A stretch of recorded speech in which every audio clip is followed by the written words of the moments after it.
O mundo que conhecemos está chegando ao seu limite. Mais que um estudo, este é um chamado ao preparo espiritual para esse momento em que vivemos. Neste vídeo você verá 7 eventos decisivos e finais que se desdobrarão diante dos nossos olhos antes que o céu se abra e a história humana seja encerrada. São eles: sacudidura, selamento, chuva serôdia e alto clamor, decreto dominical, tempo de angústia, decreto de morte e as 7 pragas. Fique conosco até o final, pois o que você verá mudará sua percepção sobre o tempo solene atual. Sacudidura. Introduzir-se-ão divisões na igreja. Desenvolver-se-ão 2 partidos. O trigo e o joio crescerão juntos para a ceifa. Haverá uma sacudidura da peneira. No devido tempo, a palha precisa ser separada do trigo. Por se multiplicar a iniquidade, o amor de muitos está esfriando. Este é precisamente o tempo em que o genuíno será o mais forte. A história da rebelião de Datã e Abirão está se repetindo e continuará a repetir-se até o fim do tempo. Quem estará ao lado do Senhor? Quem será enganado, tornando-se também, por sua vez, um enganador? O Senhor virá em breve. Em toda a igreja deve haver um processo tendente a aprimorar e joeirar, pois entre nós há homens perversos que não amam a verdade nem honram a Deus. Estamos no tempo da sacudidura, tempo em que cada coisa que pode ser sacudida, sacudir-se-á. O Senhor não desculpará os que conhecem a verdade, se não obedecem a seus mandamentos por palavra e ação. Quando a lei de Deus for anulada, sua igreja será peneirada por provas terríveis e uma proporção maior do que agora podemos prever dará ouvidos a espíritos enganadores e doutrinas de demônios.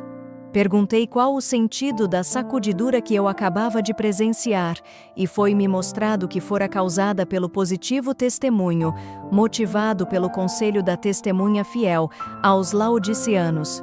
Esse testemunho terá o seu efeito sobre o coração do que o recebe, levando-a a exaltar a norma e declarar a positiva verdade. Alguns não suportarão esse claro testemunho, opor-se-lhe-ão, e isto causará uma sacudidura entre os filhos de Deus. O Senhor pede o renovamento do positivo testemunho apresentado em anos passados. Ele pede uma reforma da vida espiritual. As energias espirituais do seu povo têm por muito tempo estado entorpecidas, mas há de haver um ressurgimento da morte aparente. Pela oração e confissão do pecado, precisamos preparar o caminho do Rei. O selamento. Vi 4 anjos que tinham uma obra a fazer na terra e estavam em vias de cumpri-la. Jesus estava vestido com trajes sacerdotais.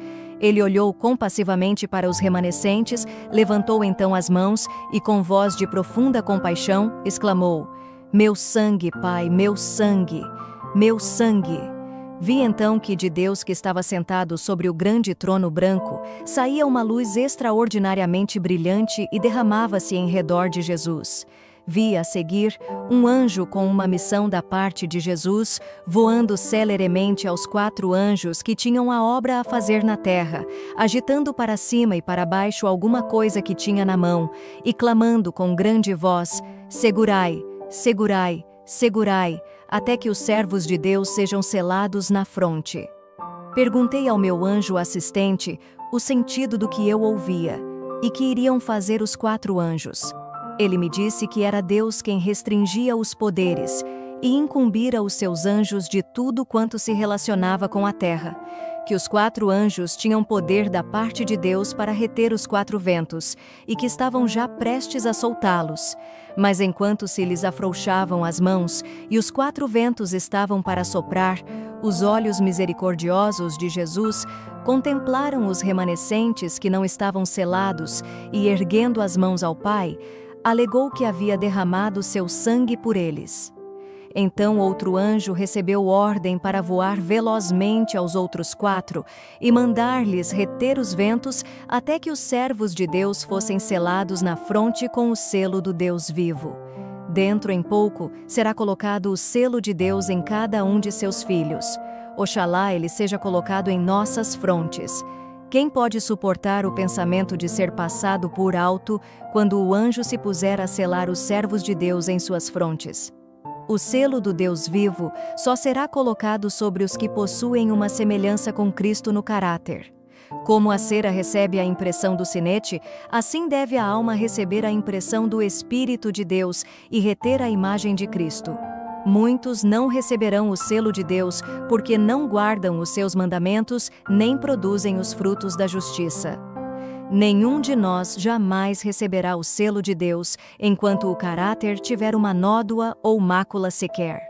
Cumpre-nos remediar os defeitos de caráter, purificar de toda a contaminação o templo da alma. Chuva serôdia e alto clamor. Esta obra será semelhante à do dia de Pentecoste.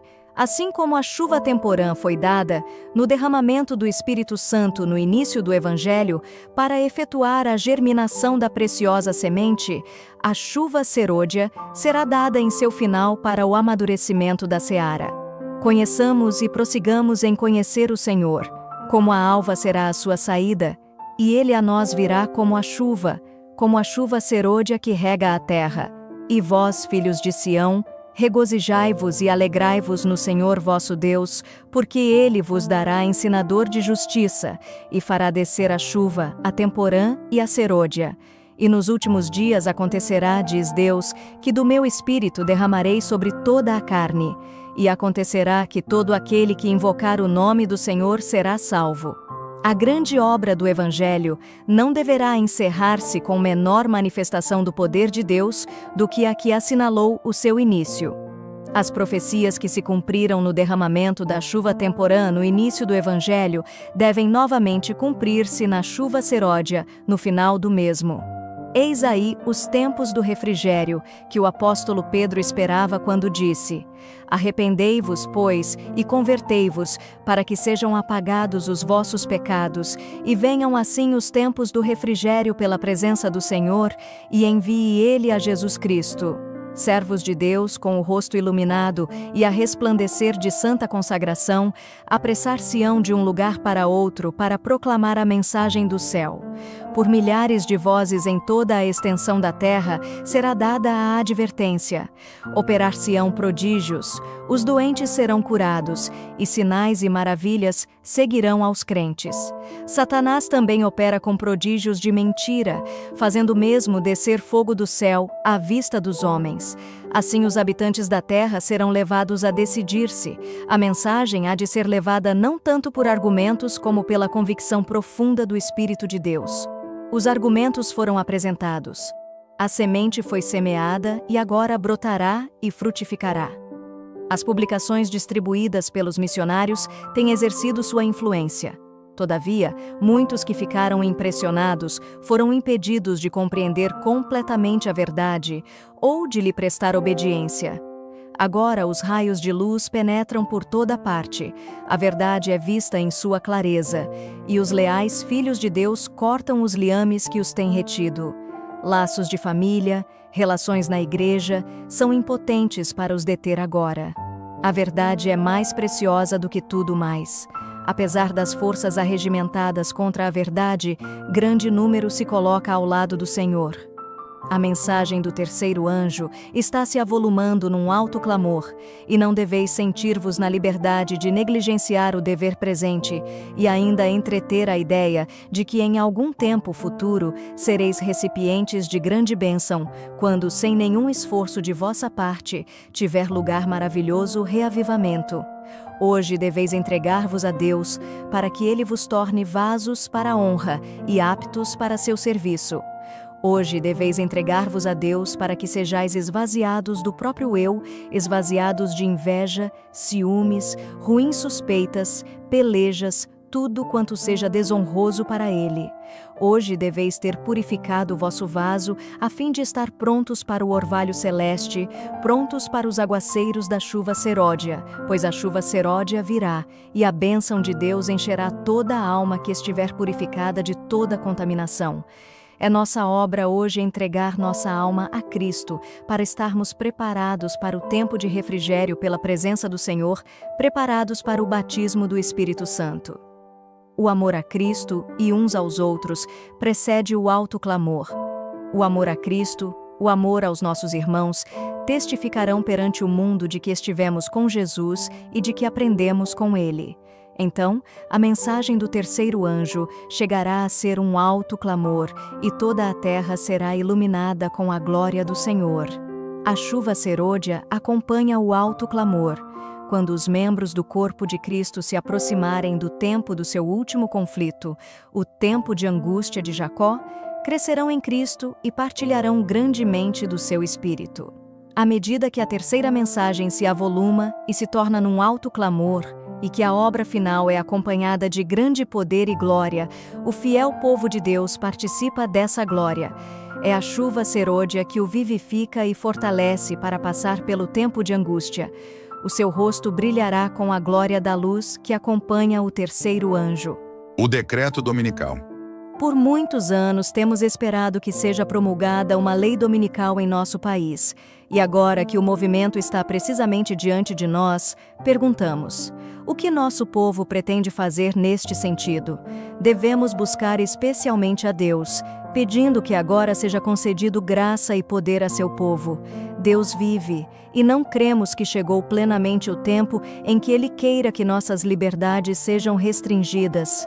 O profeta viu 4 anjos em pé nos 4 cantos da terra, conservando seguros os 4 ventos da terra, para que nenhum vento soprasse sobre a terra, nem sobre o mar, nem sobre árvore alguma. Outro anjo, que subia do nascente do sol, gritou para eles, dizendo: não danifiqueis nem a terra, nem o mar, nem as árvores, até selarmos em suas frontes os servos do nosso Deus. Isto aponta para a obra que temos de fazer agora: clamar a Deus para que os anjos segurem os 4 ventos, até que sejam enviados missionários a todas as partes do mundo e tenham proclamado a advertência acerca da desobediência à lei de Jeová. O movimento dominical está agora abrindo caminho nas trevas. Os líderes encobrem a verdadeira questão e muitos que se unem ao movimento não percebem para onde propende a tendência oculta. Eles estão agindo como cegos. Não veem que se um governo protestante abandona os princípios que deles fizeram uma nação livre e independente e, pela legislação, introduz na Constituição princípios que propaguem a falsidade e ilusão papal, eles estão se lançando nos horrores romanos da Idade Média. Muitos há, mesmo entre os que se empenham neste movimento em favor da imposição do domingo, que se acham cegos aos resultados que seguirão a essa ação. Não veem que golpeiam diretamente a liberdade religiosa. Muitos existem que jamais compreenderam as reivindicações do sábado bíblico e o falso fundamento sobre o qual repousa a instituição do domingo. Os que se empenham em conseguir uma emenda à Constituição para obter uma lei que imponha a observância do domingo mal compreendem qual vai ser o resultado. Uma crise está iminente. O povo de Deus, que guarda os mandamentos, não deve permanecer calado neste tempo, como se aceitássemos a situação de bom grado. Não estamos cumprindo a vontade de Deus se nos deixarmos ficar em quietude, nada fazendo para preservar a liberdade de consciência. Fervente e eficaz oração deve ascender ao céu para que essa calamidade seja deferida, até que possamos realizar a obra por tanto tempo negligenciada. Haja as mais fervorosas orações, e então trabalhemos em harmonia com as nossas orações. Há muitos que estão despreocupados e se acham, por assim dizer, adormecidos. Eles dizem: se a profecia predisse a imposição da observância do domingo, a lei certamente será promulgada. E, tendo chegado a essa conclusão, assentam-se em calma expectativa do evento, confortando-se com o pensamento de que Deus protegerá seu povo no tempo de angústia. Mas o Senhor não nos livrará se não fizermos algum esforço para realizar a obra que Ele nos confiou. Como fiéis atalaias, deveis dar o aviso ao ver que vem a espada, para que homens e mulheres, pela ignorância, não sigam um rumo que evitariam se conhecessem a verdade. O tempo de angústia. Naquele tempo, se levantará Miguel, o grande príncipe, que se levanta pelos filhos do teu povo, e haverá um tempo de angústia, qual nunca houve, desde que houve nação até aquele tempo, mas naquele tempo livrar-se-á o teu povo, todo aquele que se achar escrito no livro. Quando se encerrar a mensagem do terceiro anjo, a misericórdia não mais pleiteará em favor dos culpados habitantes da terra. O povo de Deus terá cumprido a sua obra. Recebeu a chuva serôdia, o refrigério pela presença do Senhor, e acha-se preparado para a hora probante que diante dele está. No céu, anjos apressam-se de um lado para o outro. Um anjo que volta da terra anuncia que a sua obra está feita. O mundo foi submetido à prova final, e todos os que se mostraram fiéis aos preceitos divinos receberam o selo do Deus vivo. Cessa então Jesus de interceder no santuário celestial. Levanta as mãos e com grande voz diz: está feito. E toda a hoste angélica depõe suas coroas, ao fazer ele o solene aviso. Quem é injusto, faça injustiça ainda, e quem está sujo, suje-se ainda, e quem é justo, faça justiça ainda, e quem é santo, seja santificado ainda. Todos os casos foram decididos para a vida ou para a morte. Cristo fez expiação por seu povo e apagou os seus pecados. O número de seus súditos completou-se, e o reino, e o domínio, e a majestade dos reinos debaixo de todo o céu estão prestes a ser entregues aos herdeiros da salvação, e Jesus deve reinar como Rei dos Reis e Senhor dos Senhores. Deixando ele o santuário, as trevas cobrem os habitantes da terra.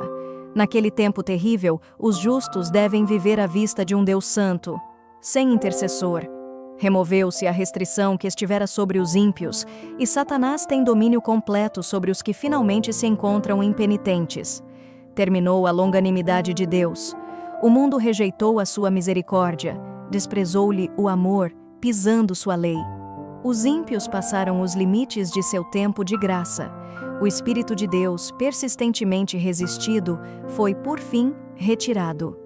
Desabrigados da graça divina, não têm proteção contra o maligno. Satanás mergulhará então os habitantes da terra em uma grande angústia final. Ao cessarem os anjos de Deus de conter os ventos impetuosos das paixões humanas, ficarão às soltas todos os elementos de contenda. O mundo inteiro se envolverá em ruína mais terrível do que a que sobreveio a Jerusalém na antiguidade. Um único anjo destruiu todos os primogênitos dos egípcios, enchendo a terra de pranto. Quando Davi ofendeu a Deus, por contar o povo, um anjo fez aquela terrível destruição pela qual seu pecado foi punido. O mesmo poder destruidor exercido por santos anjos quando Deus ordena, será exercido por anjos maus quando ele o permitir. Há agora forças preparadas e que aguardam apenas o consentimento divino para espalharem a desolação por toda parte. Os que honram a lei de Deus têm sido acusados de acarretar juízo sobre o mundo e serão considerados como a causa das terríveis convulsões da natureza, da contenda e carnificina entre os homens, coisas que estão enchendo a terra de pavor. O poder que acompanha a última advertência enraiveceu os ímpios. Sua cólera acende-se contra todos os que receberam a mensagem, e Satanás incitará a maior intensidade ainda o espírito de ódio e perseguição. Quando a decisão irrevogável do santuário houver sido pronunciada, e para sempre tiver sido fixado o destino do mundo, os habitantes da terra não o saberão. As formas da religião continuarão a ser mantidas por um povo do qual finalmente o Espírito de Deus se terá retirado, e o zelo satânico com que o príncipe do mal os inspirará para o cumprimento de seus maldosos desígnios terá a semelhança do zelo para com Deus. Como o sábado se tornou o ponto especial de controvérsia por toda a cristandade, e as autoridades religiosas e seculares se combinaram para impor a observância do domingo, a recusa persistente de uma pequena minoria em ceder à exigência popular fará com que esta minoria seja objeto de ódio universal. Insistir-se-á em que os poucos que permanecem em oposição a uma instituição da Igreja e lei do Estado não devem ser tolerados, que é melhor que eles sofram do que nações inteiras sejam lançadas em confusão e ilegalidade. Este argumento parecerá conclusivo, e expedir-se-á, por fim, um decreto contra os que santificam o sábado do quarto mandamento, denunciando-os como merecedores do mais severo castigo, e dando ao povo liberdade para, depois de certo tempo, matá-los. O romanismo no Velho Mundo e o protestantismo apóstata no Novo adotarão uma conduta idêntica para com aqueles que honram todos os preceitos divinos. O povo de Deus será então imerso naquelas cenas de aflição e angústia descritas pelo profeta como o tempo de angústia de Jacó. Assim como Satanás influenciou Esaú a marchar contra Jacó, instigará os ímpios a destruírem o povo de Deus no tempo de angústia. E assim como acusou a Jacó, acusará o povo de Deus. Conta com as multidões do mundo como seus súditos, mas o pequeno grupo que guarda os mandamentos de Deus está resistindo à sua supremacia. Se ele os pudesse eliminar da terra, seu triunfo seria completo. Ele vê que santos anjos os estão guardando e deduz que seus pecados foram perdoados, mas não sabe que seus casos foram decididos no santuário celestial. Tem um conhecimento preciso dos pecados que os tentou a cometer e apresenta esses pecados diante de Deus sob a mais exagerada luz, representando a este povo como sendo precisamente tão merecedor como ele mesmo da exclusão do favor de Deus. Declara que, com justiça, o Senhor não pode perdoar-lhes os pecados e, no entanto, destruir a ele e seus anjos. Reclama-os como sua presa e pede que sejam entregues em suas mãos para os destruir. Acusando Satanás o povo de Deus por causa de seus pecados, o Senhor lhe permite que os prove até o último ponto. Sua confiança em Deus, sua fé e firmeza serão severamente postas à prova. Afligem a alma perante Deus, indicando o anterior arrependimento de seus muitos pecados e reclamando a promessa do Salvador. Que se apodere de minha força e faça paz comigo. Sim, que faça paz comigo. Sua fé não desfalece por não serem suas orações de pronto atendidas. Sofrendo embora a mais profunda ansiedade, terror e angústia, não cessam as suas intercessões. Apoderam-se da força de Deus, como Jacó se apoderara do anjo. E a linguagem de sua alma é: não te deixarei ir, se me não abençoares. O decreto de morte. Saiu um decreto para se matarem os santos, o que fez com que estes clamassem dia e noite por livramento. Assim como Nabucodonosor, o rei de Babilônia, promulgou um decreto de que todos os que não se prostrassem e adorassem essa imagem seriam mortos, também será feita uma proclamação de que todos os que não reverenciarem a instituição do domingo serão punidos com prisão e morte. Está prestes a sobrevir ao povo de Deus o tempo de angústia. Então é que sairá o decreto que proíbe aos que guardam o sábado do Senhor comprar ou vender, ameaçando-os de punição e mesmo de morte, se não observarem como dia de descanso o primeiro dia da semana. Os poderes da terra, unindo-se para combater os mandamentos de Deus, decretarão que todos, pequenos e grandes, ricos e pobres, livres e servos, se conformem aos costumes da Igreja, pela observância do falso sábado. Todos os que se recusarem a conformar-se serão castigados pelas leis civis e declarar-se-á finalmente serem merecedores de morte. A ira do homem será especialmente despertada contra os que santificam o sábado do quarto mandamento, e por fim, um decreto universal denunciará a estes como dignos de morte. Se o povo de Deus puser a confiança nele e pela fé se apegar ao seu poder, os ardis de Satanás serão frustrados tão evidentemente em nosso tempo como nos dias de Mardoqueu. Posto que um decreto geral haja fixado um tempo em que os observadores dos mandamentos poderão ser mortos, seus inimigos, em alguns casos, se antecipam ao decreto e, antes do tempo especificado, se esforçam por tirar-lhes a vida. Mas ninguém pode passar através dos poderosos guardas estacionados em redor de toda a alma fiel.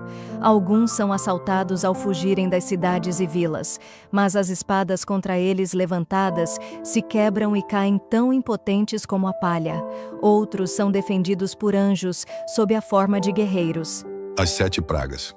Logo, o mundo será abandonado pelo anjo da misericórdia, e as 7 últimas pragas estão para ser derramadas.